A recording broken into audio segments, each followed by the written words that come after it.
Bonjour, aujourd'hui je vous propose un grand un roman puissant, Le banquet annuel des fossoyeurs de Mathias Sénard.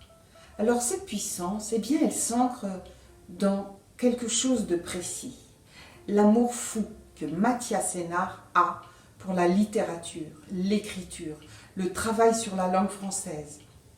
Un travail qu'il mène de manière très audacieuse et ultra jouissive, ce qui nous procure à nous un plaisir de lecture absolument jubilatoire. Cela donne aussi un roman extravagant, inclassable.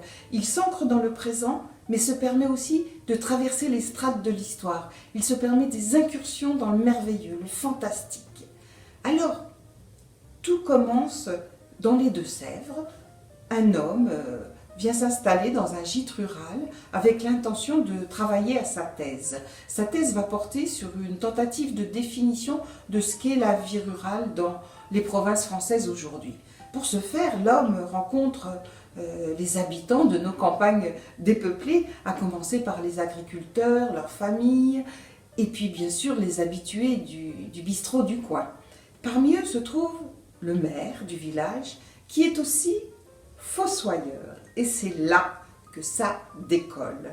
Avec ce maire fossoyeur, Mathias Sénard s'empare donc du sujet de la vie et de la mort, du cycle des vies, avec un motif littéraire tout à fait étonnant, à savoir la réincarnation.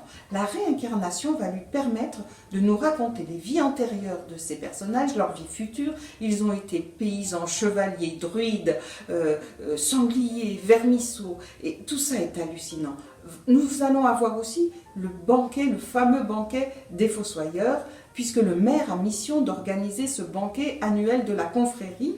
Alors là, c'est un moment tout à fait hallucinant, un point d'orgue épique avec une inventivité littéraire, une inventivité d'imagination, un hommage prodigieux à Rabelais extraordinaire. Alors tout ça, bien sûr, porte ce thème du questionnement existentiel autour de la vie et de la mort, mais ça s'ancre aussi dans des questions d'actualité parce que, en posant un regard plein de tendresse et d'humour sur ces personnages, Mathias Sénard pose la question du devenir des humains, du devenir de la planète.